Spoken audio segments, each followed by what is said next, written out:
Okay, Ruofan, please start.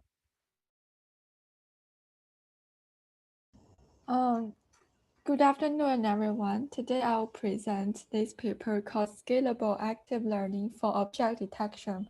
This published in 2020 IEEE IV. The first two authors are from NVIDIA, Germany. They are deep learning engineers. So first, I will introduce some terminology here. So what is active learning? To train a machine learning model, we usually need label data, but sometimes the labeling service is quite expensive. For example, we are labeling medical images, then we need to hire some experts to label them. So instead of labeling all the data, we can use active learning to select the most informative and labeled data to label, and iteratively train the model on new training dataset. So this is the typical process of active learning. First of all, we have an initial model, and this initial model is trained on a small set of labeled data. Then we use this model to select informative samples from unlabeled data pool. We pass these informative samples to experts, and the experts return labeled samples. We add these labeled samples into our training set and fine-tune the initial model. We repeat this training process until we have no labeling budget or the model performance is satisfying. So you can see the key step here is selection. How to select informative samples.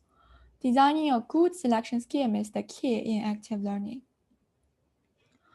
This research is focusing on active learning in object detection. Just a recap for the goal of object detection. Object detection recognizes and classifies foreground objects. So it's a mixture of regression and classification. Here are a few challenges. First, to select informative samples, we need to define what is informative. Second, how to select? Do we only select top and most informative samples? To answer the first question, how to define informative example, let's consider a simple classification model. We have a machine learning model which can output two-class probability, dog and cat. If we feed the first cat into the model, we can get the probability that it is a dog is 0.1, and the probability that it is a cat is 0.9. If we feed the second cat image, we can get 0.45 and 0.55. So which example do you think the model is more confident? Is this This is a question.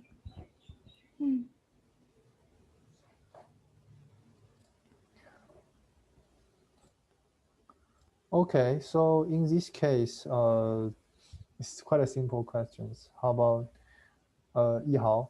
Will you please answer? Oh, Xiangling, do you want to answer it? The first one. The first one is more confident. Yeah, I think it's supposed to be correct. Okay, Ruofan, please go on. Yes, apparently when p hat is equal to 0.1, 0.9, the model is more confident. So we can use uncertainty to define what is informative. For example, we can let the uncertainty to be entropy. Then if the entropy of the probability vector is high, that means the example is lying on the decision boundary. So the model is uncertain on this example. If we select those examples, that will make the model to be more accurate on drawing the decision boundary. They can bring more information to the model than those certain examples.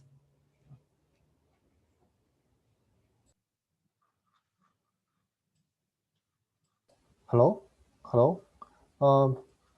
So here I have a few comments. So the comments is just my thought here. Usually the confidence here is we select the samples along the boundaries. It definitely is more informative. But however, if we look at the distribution like this, Suppose the positive samples is like this, and the negative samples is like this. So I think the generalized or the potential over generalized part may still be an informative space. But of course, that should based on the visualization for samples. Suppose we would like to sample here, that still might be introduced more information here. Okay, that's just a quick comment here. And Ruofan, please go on. Yes, I think that is possible. For example, we can design some selection strategy to select some certain example and also some uncertain example.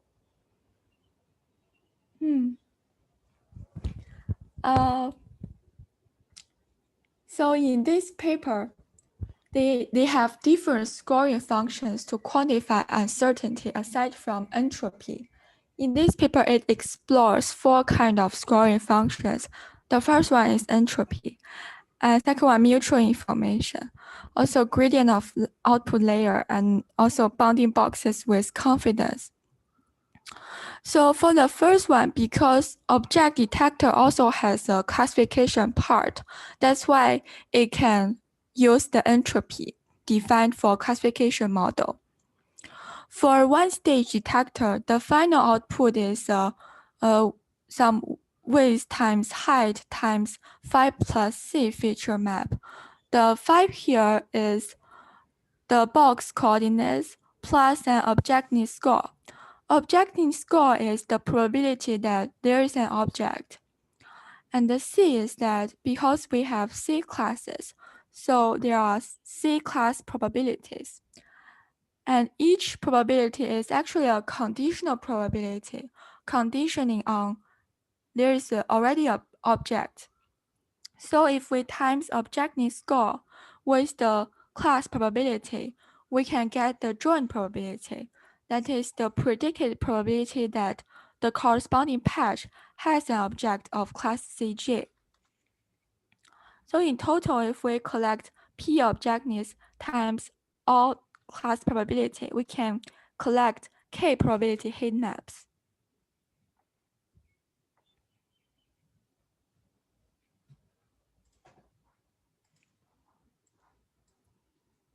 Given a specific heat map for class C and position P in the output feature map, we can thus compute the entropy as this is just a formula for entropy.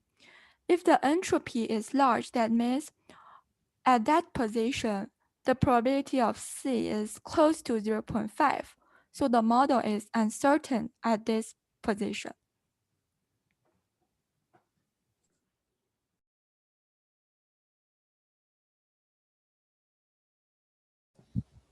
Here I have a question. So does the approach ever look into the uncertainty of P object? Yes, because the heat map is obtained by P object times C times the class probability. So it combines both the objects and the class probability. Okay, will you please go back to the previous slide?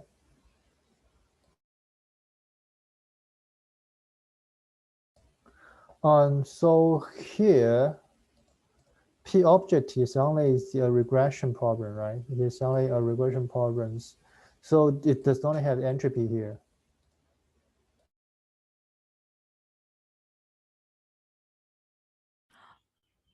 But P object is essentially a classification problem because it's trying to distinguish foreground and background.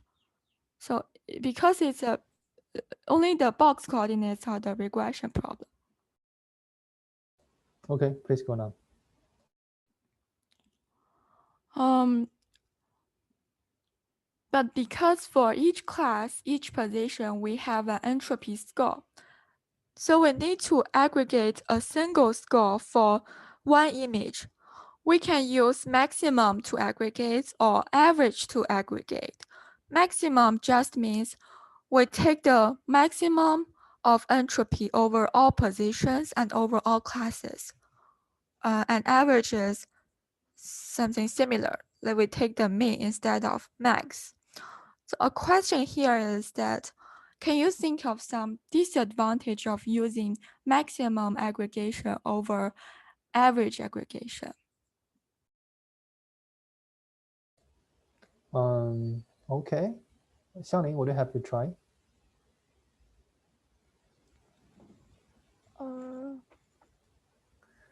So maybe I can. I have a question here. So, For sorry, Ruofan. what does PC mean? Or maybe I can answer the question here.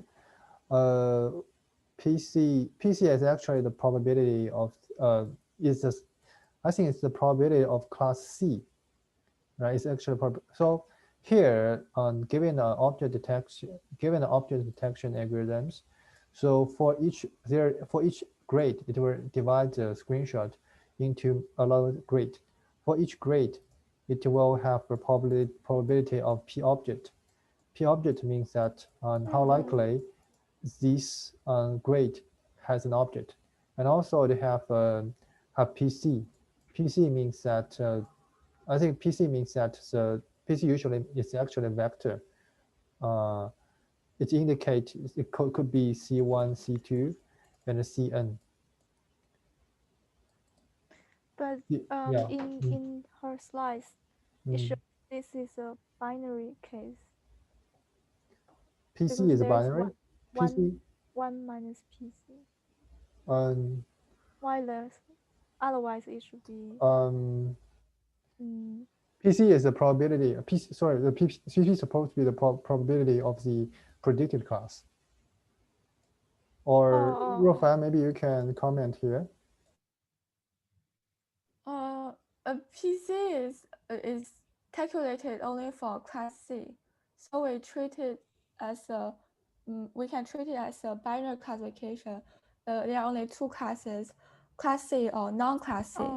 Yeah, so that's why it looks like that it is calculating some binary class entropy, but actually we will do it for all classes. Okay.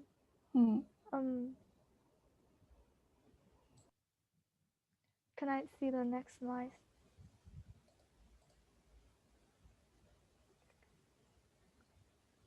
So here, so for each grade, we have multiple PC, right? We have multiple PCs. So here we're going to find the maximum PCs or taking the average PCs. So here's the question from Ruofan. And there's a max P. So what does max P? Max P, suppose the PC is a given PC, it have C1 to Cn. So maximum PC is going to calculate P. Yeah, because they have a lot for each C in big C, we will have a PC, right? Oh, so max P should be find the grade in yes, because I will have many grades, so I just want to find the maximum among them. Yeah.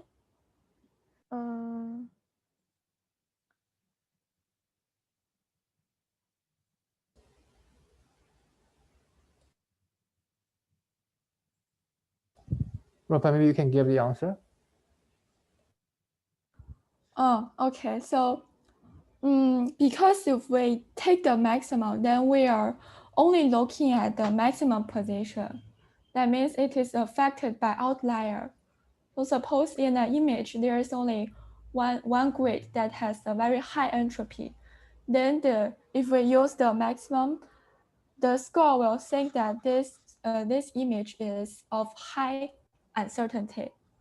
But actually, for the rest of the grids, the entropy looks okay. So that's why if we use maximum, then it will be affected by outlier.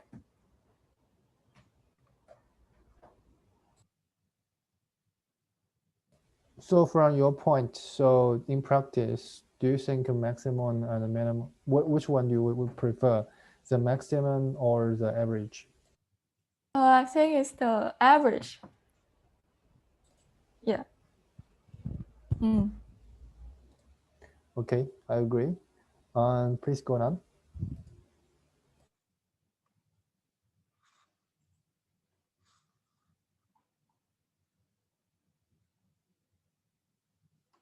bounding boxes with confidence.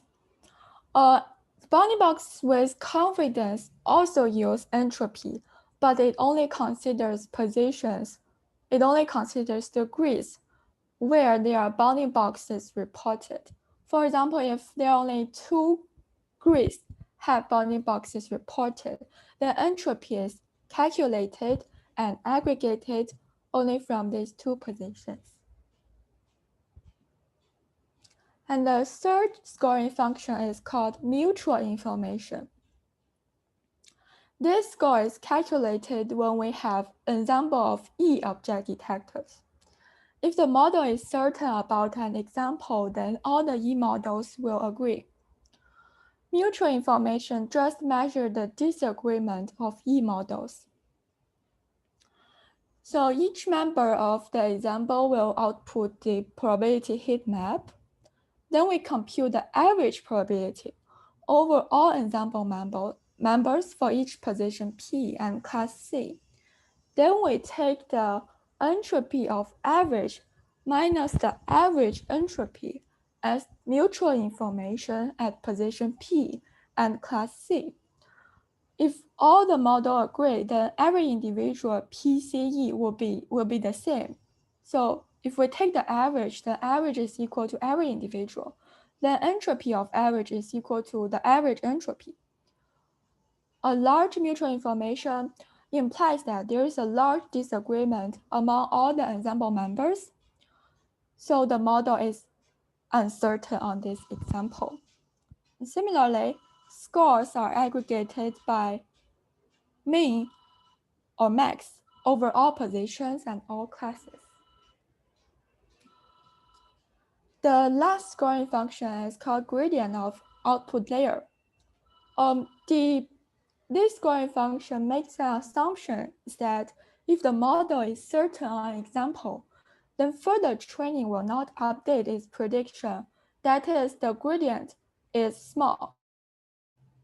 If we let the last layer's parameter to be theta, then we compute the gradient of theta with respect to y hat.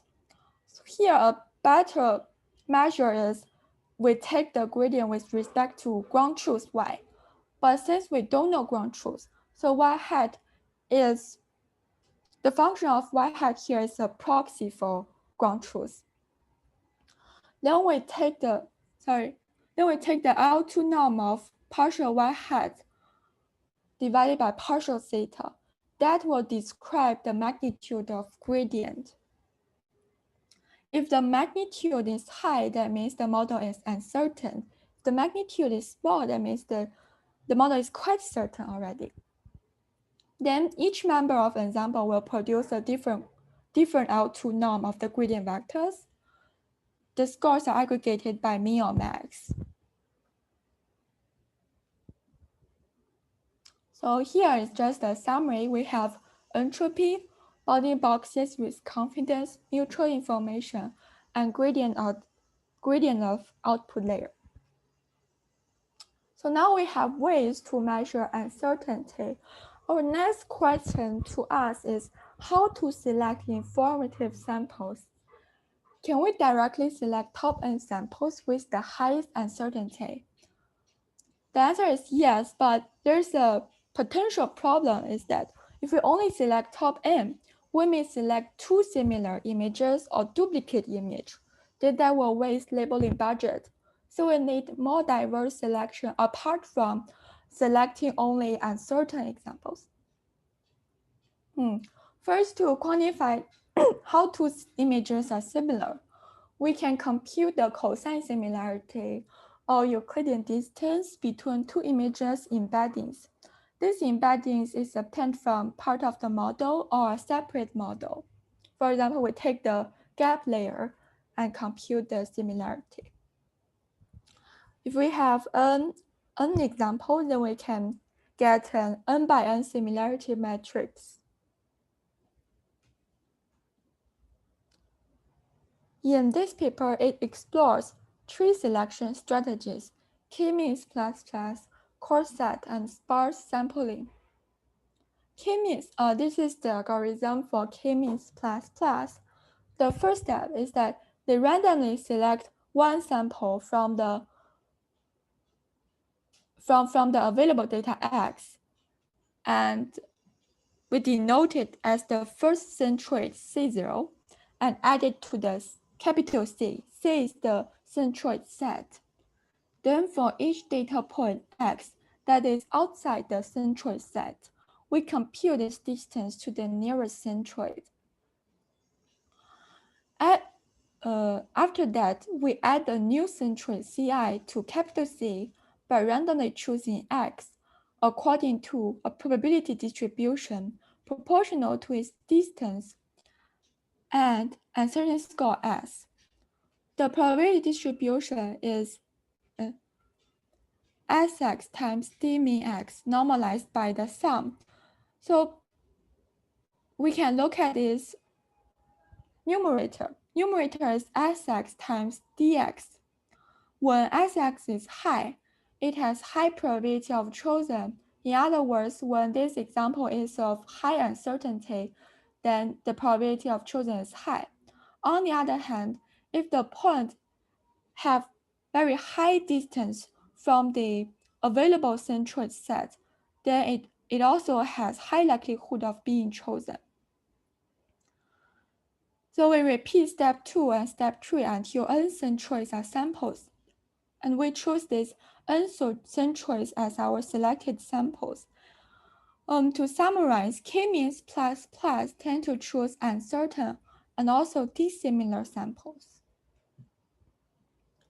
The second sampling strategy, called set, is a greedy version of k-means. In step 3 of k-means plus, core set do not sample the centroid. It directly chooses the sample with highest Sx times dx.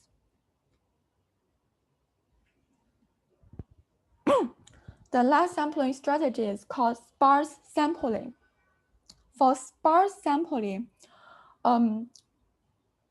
so we have the old uncertainty is S, and we want to find a set of new uncertainty, X theta, that incorporates information of D. D is the similarity matrix.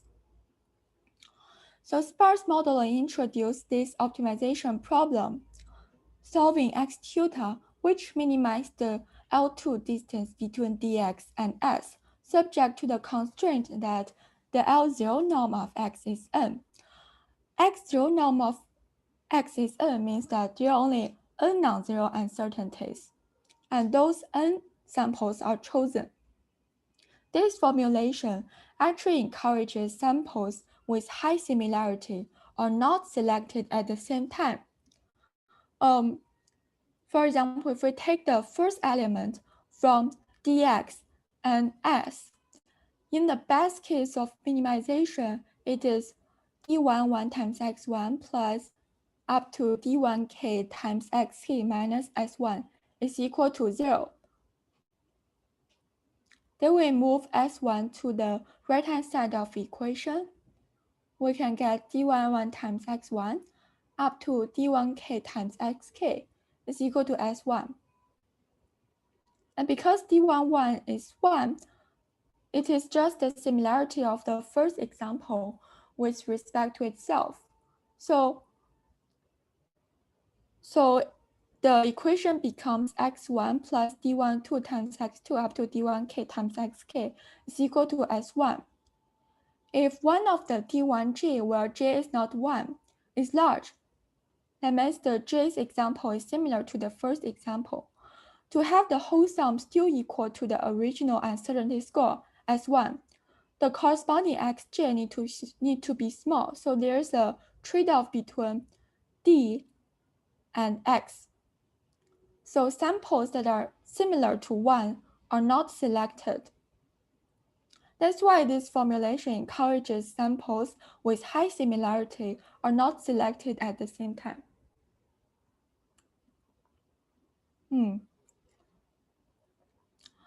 After that, it carries out experiments focusing on 4 research questions. The first research question is that which scoring function is the best? The second question is, can scoring function really select informative samples? The third research question is, which sampling strategy is the best? Can it outperform random sampling or top-end sampling? The last research question is that if we apply active learning for multiple rounds of retraining, can it outperform random retraining? This is the experiment setup. It has a really huge training set, 800K, and testing set, 30K. This is an object detection problem of 5 classes. The classes are car, pedestrian, bicycle, traffic sign, and traffic light. The initial model is trained on an example of 6 models and trained on 100K training set. Then we use the example model to score the remaining training images and select images in batches of 200K. We repeat scoring, selecting, and retraining until the entire dataset is selected. We use the mean average precision as the performance evaluation metric, which averages MAP across several object sizes. This WMAP is calculated on testing set. Here I have a question. So here you are using ensemble models, but based on your approach, not all the approach are using ensemble models. So is there any problems here? Yes. So to calculate the scoring function like mutual information, we have to have an ensemble model. Okay, thank you.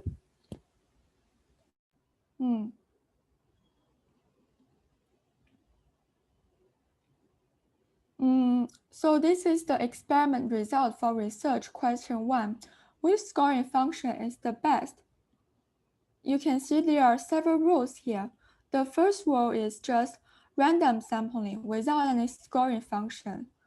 The second thing does not appear in the main part of paper, but it actually is that in the model, we add some dropout, and then the dropout is activated at test time. So at test time, if we call the model F times, then we have F similar models, but not exactly the same models.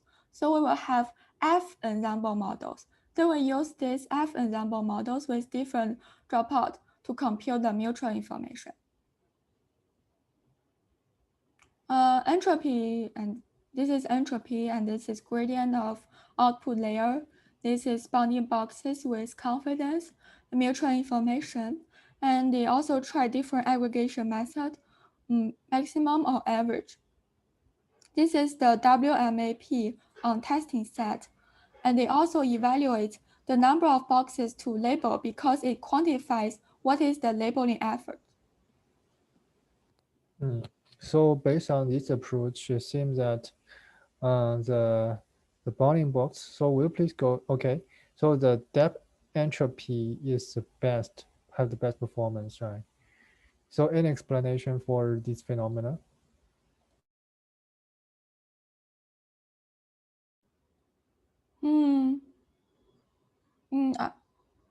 I think there's no specific explanation. Okay. But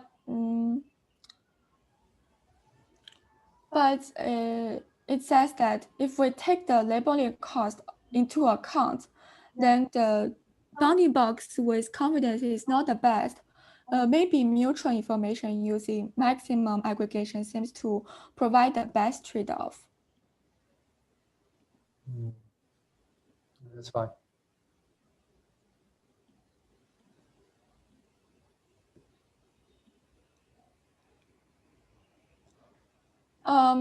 For the second research question, can scoring functions select informative samples?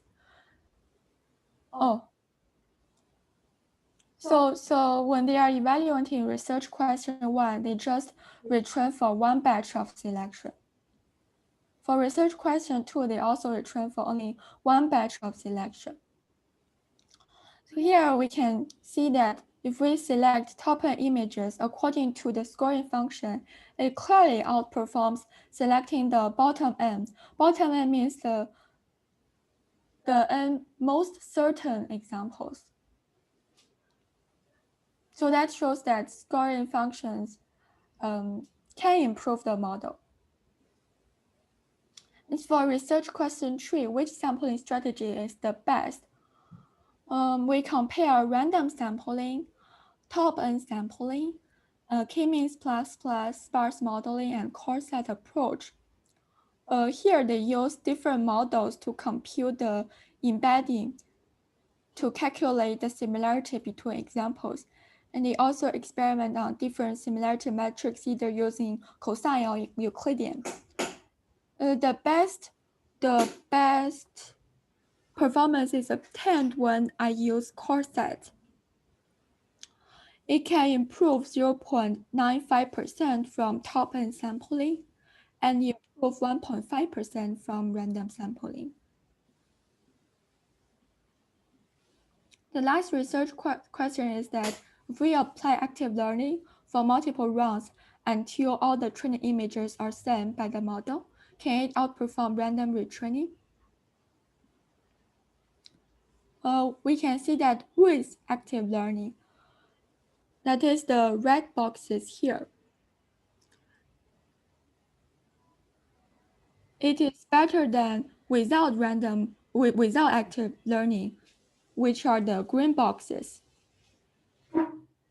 And with active learning is even better than training on entire data set, which is the last row.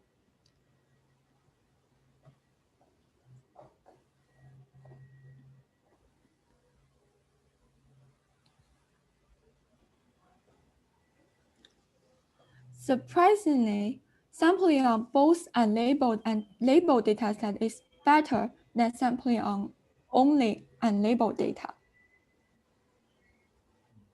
So this is saying that we are sampling on both unlabeled and labeled dataset, while this XU implies that we are only sampling from unlabeled data pool.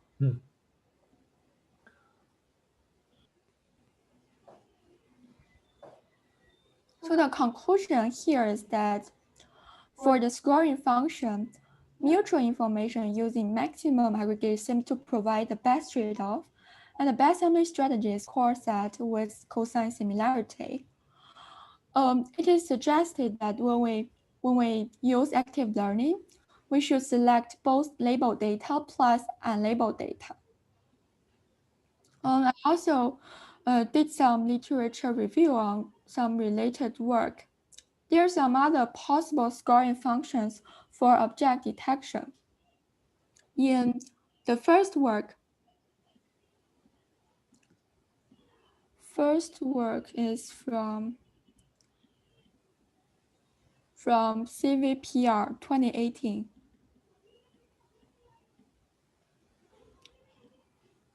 It measures the consistency or robustness of bounding box predictions. So it just crop a predicted bounding box from the unlabeled image and paste it onto another unrelated image. Then we see whether the pasted image can still report boxes near the pasted region. If all the predicted boxes for G's category are close to the pasted region, then we know the model is certain on the original predicted bounding box. In the second work, it introduces two scoring functions. The first one is called localization tightness. It is how tight a predicted bounding box can enclose true foreground objects. In two-stage object detector, we have a region proposal network, and region proposal network will predict the rough location of the foreground objects, and then followed by a box head. So this box head just refines the region proposal positions. If the region proposal network locates the foreground perfectly, then the adjustment made by head will be small. So we use IOU between proposal and the final predicted box as tightness. This is to estimate the IOU between the adjusted box and the ground truth. If the IOU is high, that means the model is certain because the RPN can already capture the location for the object. The second scoring function is called variation in prediction when noise is added into the image. If we increase the noise level added onto each pixel of the image, model is stable to this box if the box does not significantly change across the noise levels. In the third work, it perturbs the predicted box XYWH with some alpha and beta and refit the perturbed box as proposal into detector's head. If the model is certain, then it will correct the perturbed box back to original box. In the fourth work, it utilizes the probability heat map for one-stage detector. It measures the divergence of probability scores in local neighborhood. If the model is certain that a patch contains an object, then its nearby patches will also have a relatively large probability scores.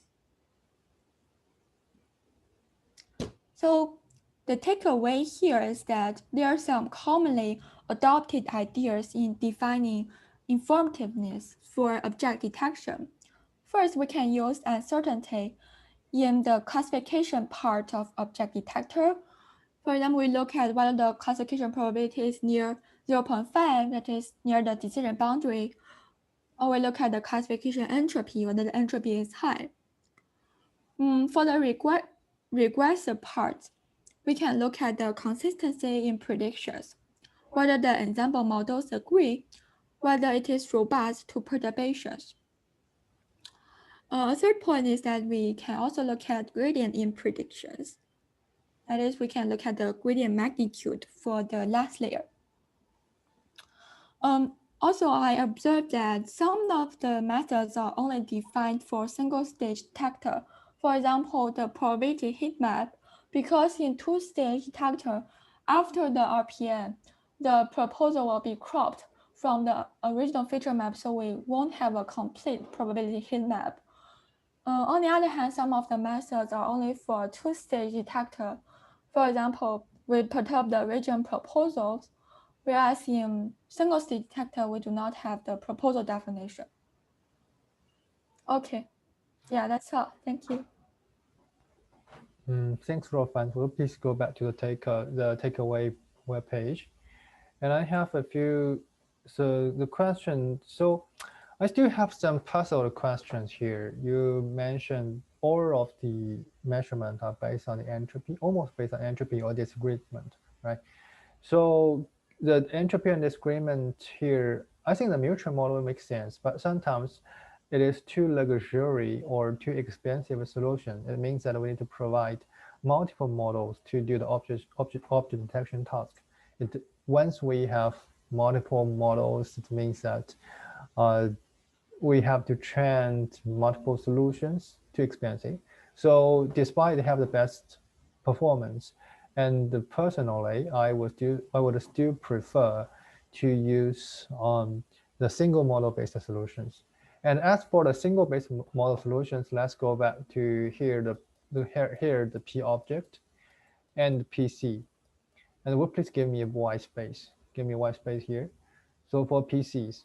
So for P object, sometimes it's very hard to define the P object is 0.5, right? Sometimes it is very hard to say 0.5. Sometimes the model P object is very small, like 0.1. It still means that we can find an object. We can still find an object. So let's assume that here P object is 0.1. It still means an object, right? So it actually, and also the threshold is undecided. So sometimes I use the threshold 0.5. If P object is larger than 0.5, it means it have interest object in the box.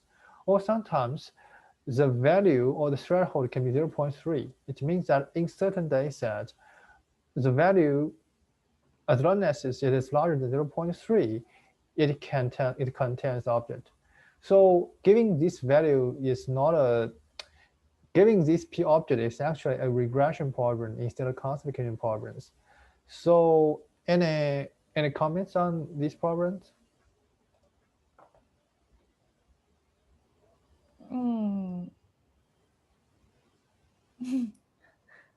Yes, I think depending on the threshold you set, you can set a lower threshold as you want. But if you think of it as a regression problem, then how do you know it is uncertain or not? I don't know. Maybe that is a research opportunity. Okay, maybe I just have these comments here. Is there anyone have the other questions? Okay, if not, we thanks Ruofan for his clarified presentations. I think there's still a lot of technical details. I would like to encourage you to ask instead of everything is very silent. Of course, I'm kind of silent today, but let's talk more. And I think this is only it's only an entree of a dinner. Then for these more complicated domains, for these more complicated models, and when we apply active learnings, of course, for Zhenfeng and Xianglings, you will touch the active learnings in your follow-up research work. And maybe in the future, we can organize 5 people conferences so you can interact more and have more. If you don't be shy, you can just ask more questions. Then we can clarify more concepts and details. Okay, thanks everyone attend the meetings. Let's call it a day. Bye. Thank you. Bye.